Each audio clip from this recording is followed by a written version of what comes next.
Imagine waking up one morning, opening your laptop, booting into your favorite Linux distribution, and before you can do anything, before you can open a terminal, before you can launch a browser, before you can do literally anything on your own machine that you own, you are asked to verify your age.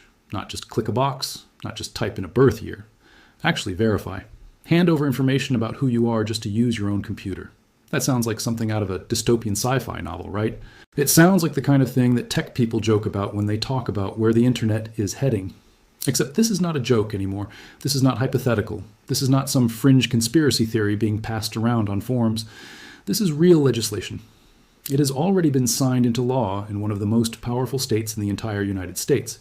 And right now, as you're watching this, more states are lining up to do the exact same thing. And the scariest part? Most people have absolutely no idea this is even happening. So today we are going to break down everything.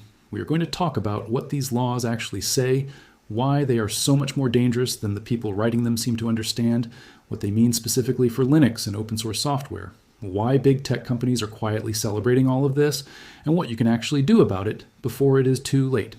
Because the window to push back on this is open right now, but it is not going to stay open forever. So let us get into it. Let us start with California, because that is where this all began in its current form. California passed what is being referred to as an age attestation bill, and this thing passed with numbers that you almost never see in modern politics. In the Assembly it was 76-0. In the Senate it was 38-0. Not a single elected official in the state of California voted against this bill. Not one. Complete bipartisan support. And on the surface, if you just read the headline, if you just hear the pitch, it sounds reasonable. It sounds like something everyone should support. But the argument is simple. We need to protect children online.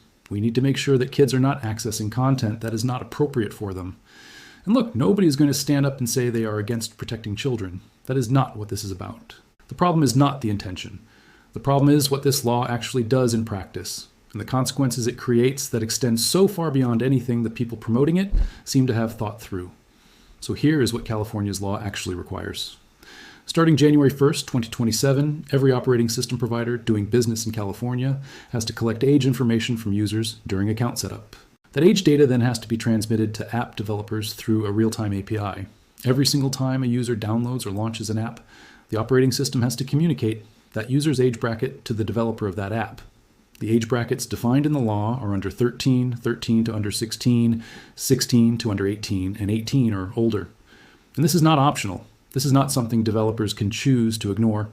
Once a developer receives that age signal from the operating system, they are legally considered to have actual knowledge of their user's age range. And that shifts enormous legal liability directly onto them. If a child uses your software and something goes wrong, if a minor accesses content through your application that is deemed inappropriate for their age group, you, as the developer, are now personally on the hook for that. The penalties are up to $2,500 per affected child for general noncompliance, and up to $7,500 per child for intentional violations. And all of this is enforced by the California Attorney General. Now, before you say, okay, but that only really affects big companies like Apple and Google and Microsoft, let me stop you right there, because that is exactly what makes this law so uniquely dangerous. The definition of operating system provider in this bill is extraordinarily broad. The law defines it as any entity that develops, licenses, or controls the operating system software on a computer, mobile device, or any other general-purpose computing device. Read that again. Any entity, any operating system, on any general-purpose computing device. That means this is not just about Windows. It is not just about iOS or Android. This covers Steam OS, it covers Chrome OS, it covers custom Android ROMs, and yes, it covers Linux. Every single Linux distribution falls under this definition. Ubuntu falls under this. Fedora falls under this. Arch Linux falls under this. Debian, Gentoo, Elementary OS, Pop OS, Mint, all of them, every single one. And here is where things get really complicated, because Linux is not like Windows or Mac OS or even Android. Linux distros do not have centralized account infrastructures. When you install Ubuntu, you are not creating an account with Canonical the way you create an Apple ID with Apple. You download an ISO from a mirror, you flash it to a drive, you install it, and you are in. There is no central database, there is no account creation tied to a corporate server. The entire architecture of how Linux works is fundamentally incompatible with what this law is demanding.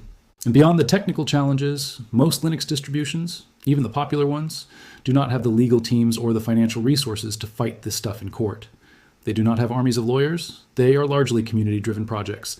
Some of them have corporate backing. But even then, the resources required to navigate legislation like this across multiple states are significant. So the question becomes, what do these distros actually do? Do they comply? Do they resist? Do they get shut out of the market entirely? And this is not a theoretical question, because Linux distributions have already started publicly responding to this. Canonical, the company behind Ubuntu, has already said they are reviewing the law. They have not announced concrete implementation plans yet, but developers within the community are already floating proposals. One idea being discussed is an optional dbus interface that would handle the age bracket data locally on the device without requiring invasive telemetry sent back to Canonical. The idea is to technically comply with the law while minimizing the privacy damage as much as possible. And they have been pretty direct about it, saying they are currently looking into how to implement an API that will comply with the laws while also not being a complete privacy disaster. That is essentially what they are trying to thread the needle on. Fedora's community is exploring similar ideas, looking at non-intrusive local API implementations that could satisfy the letter of the law without completely gutting user privacy. System76, the company behind Pop! OS, has been perhaps the most vocal and the most transparent about all of this. They have publicly warned that non-compliance could lead to restricted app access for users. They are also considering minimal changes to provide age signals while focusing specifically on avoiding what they call a nerfed internet. And some distributions are simply resisting outright, though what that resistance actually looks like in practice when laws start being enforced is an open and uncomfortable question. But let us go back to the developer liability piece for a moment, because I do not think enough people are talking about how truly terrifying this aspect of the law is. Think about this scenario. You are a developer, you write open source software in your spare time. Maybe it is a torrent client. And yes, before anyone comes at me in the comments, using a torrent client is not illegal. Torrenting is an open web protocol. It is how Linux distributions themselves are distributed. It is a completely legitimate technology. But let us say you wrote this open source torrent client, you put it out there for free, anyone can use it, anyone can contribute to it. It is a community project. Under this law, if a child downloads your torrent client on their machine and uses it to access something that is deemed inappropriate for their age, you, as the developer, are now potentially liable. You had no direct interaction with that child. You did not sell them anything. You did not collect their data.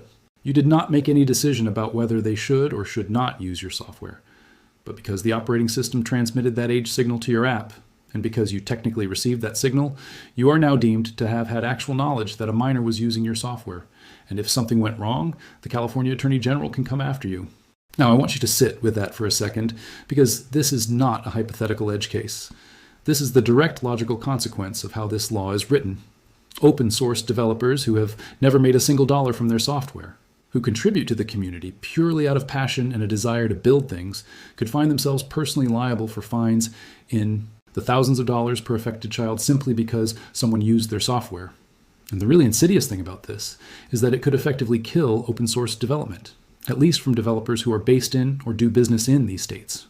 If the legal risk of publishing open source software becomes too high, people are going to stop publishing it. The chilling effect on innovation and on the open source ecosystem broadly could be enormous. And here's something else that does not get talked about enough in these conversations. Who actually benefits from all of this? Because it is worth asking that question. When you look at a law like this and you trace the incentives, who comes out ahead? And the answer is pretty uncomfortable. The big winners here are the large tech companies, Apple, Google, Microsoft, because what this law effectively does is consolidate even more power in the hands of the platforms that control the dominant operating systems. These companies already have centralized account systems. They already have the infrastructure to implement something like this. The compliance burden for them, while not trivial, is manageable.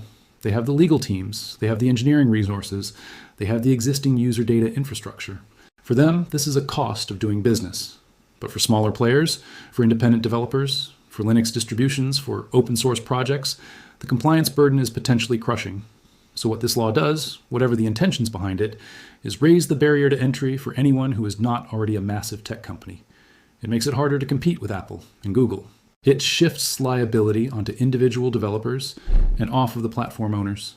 In some ways, this law is a gift to big tech dressed up as child protection legislation. And look, I'm not saying the people who wrote this bill are evil. I genuinely think that most of the politicians who voted for this believe they are doing the right thing.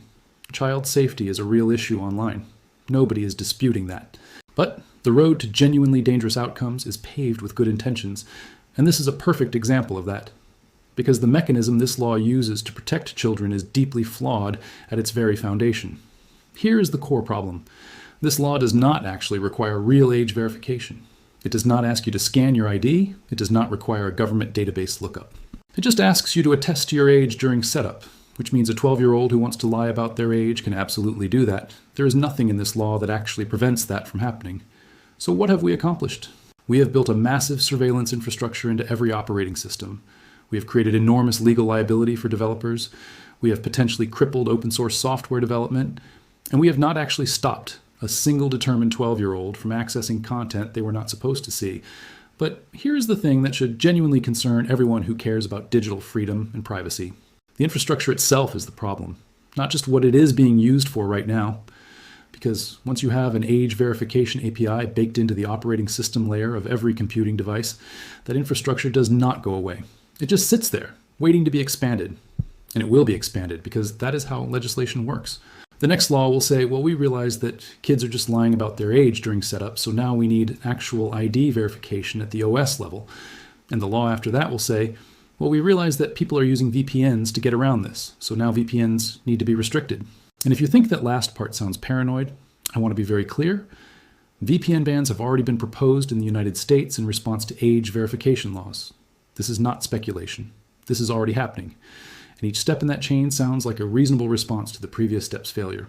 But step back and look at the whole picture, and what you are describing is the gradual dismantling of the open internet, one child safety bill at a time. California is not alone in this. Not even close. Colorado just passed a nearly identical bill through its Senate committee with a 5-0 vote. The full Senate had slightly more pushback, passing it 28-7, which is at least something, but it still passed. The bill is now heading to the Colorado House, and given the momentum behind these kinds of bills, there's no strong reason to believe it will fail there. If it passes and is signed, it would take effect January 1st, 2028. And this is just 2 states, because comparable legislation is being debated right now in New York, in Illinois, in Louisiana, in Texas, and in Utah. This is already spreading across the country like wildfire, and most people outside of the Linux and privacy communities have not even heard of it. And internationally, Brazil passed its own version of this in September 2025. The Brazilian statute for the protection of children and adolescents online is essentially the same framework applied at a national level. So this model is being replicated globally.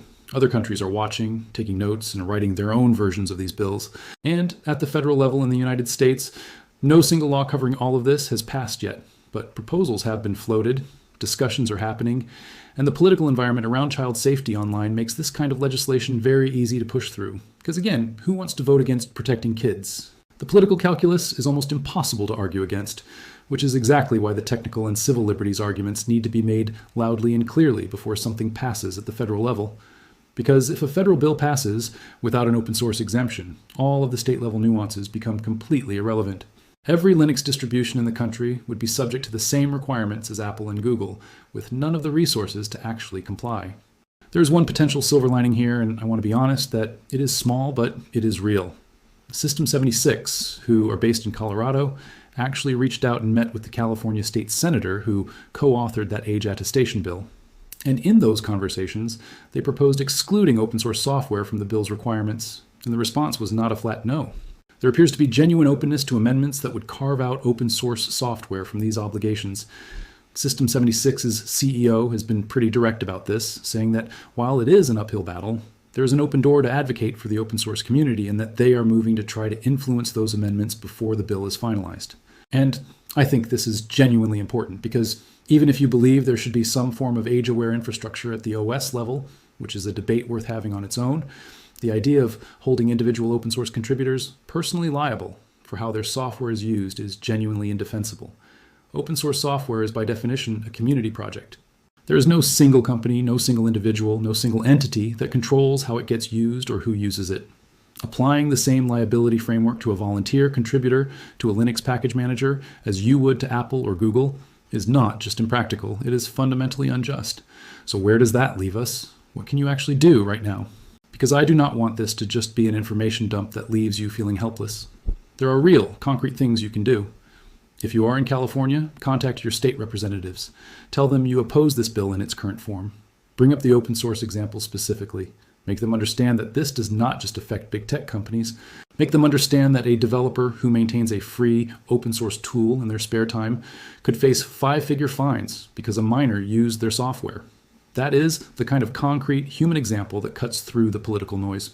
If you're in Colorado, the bill is still moving through the House, which means there is still time to influence it. You can find your specific representative in the Colorado General Assembly and contact them directly. Keep it personal. Tell them your concerns in your own words. Explain why this matters to you specifically. Generic form letters are easy to ignore. Personal, thoughtful messages are harder to dismiss. If you are in New York, Illinois, Louisiana, Texas, or Utah, your bills are still in earlier stages, which means you have even more leverage right now. Early advocacy, when bills are still being shaped and debated in committee, is often the most effective time to push back. Contact your representatives. Share your concerns. And please, specifically raise the open source angle because that is where the argument is most powerful and most clear. Follow the organizations and individuals who are actively fighting this.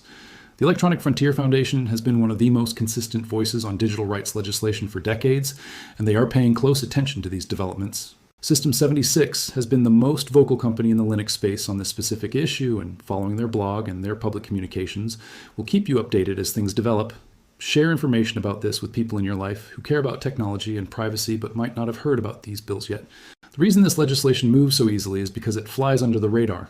Most people do not know it exists until it is already law. Because here's the thing that keeps coming back to me when I think about all of this. 2 years ago, if someone had told you that there would be laws being seriously considered, and in some cases already passed, that would require you to hand over your age information just to use a Linux distribution, just to use an operating system that you chose specifically because of the freedom and control it gives you, you would have thought that was a completely unhinged idea. You would have thought that was the kind of paranoid hypothetical that people throw around when they are catastrophizing about where digital authoritarianism could lead. And yet, here we are. That is not a hypothetical anymore. That is the law in California, starting in 2027. And if you think that people pushing these bills are going to stop there, you have not been paying attention to how this kind of legislative creep actually works. The infrastructure being built here is not just an age verification system. It is a surveillance layer baked into the foundation of every computing device. It is a legal framework that shifts enormous power to governments and large corporations and away from individual developers and users. It is a template that other states and other countries are already copying. And once it is embedded at the operating system level, once it is just a normal accepted part of how computers work, the barrier to expanding its scope drops to almost nothing. Because at that point, the hard part is already done. The plumbing is already in place. All it takes is another law, another set of good intentions, another child safety argument, and suddenly that age bracket is a government ID scan. And that government ID scan is tied to a registry of what software you have installed. And before you know it, the open internet, as we have known it, is just gone. That is not inevitable. It does not have to go that way. But the only way to stop it is to take it seriously right now, while the laws are still being written, while the amendments are still possible, while the people in the open source community still have a seat at the table. So please do not scroll past this. Do not assume someone else is going to handle it. Share this with people who need to hear it. Contact your representatives. Support the organizations that are fighting for this. Because this is one of those moments where the actions people take right now will determine what kind of digital world we all live in for the next decade and beyond. And I, for one, am not ready to give that up without a fight. That is what I have got for you today. Stay informed, stay loud about this, and I will see you in the next one.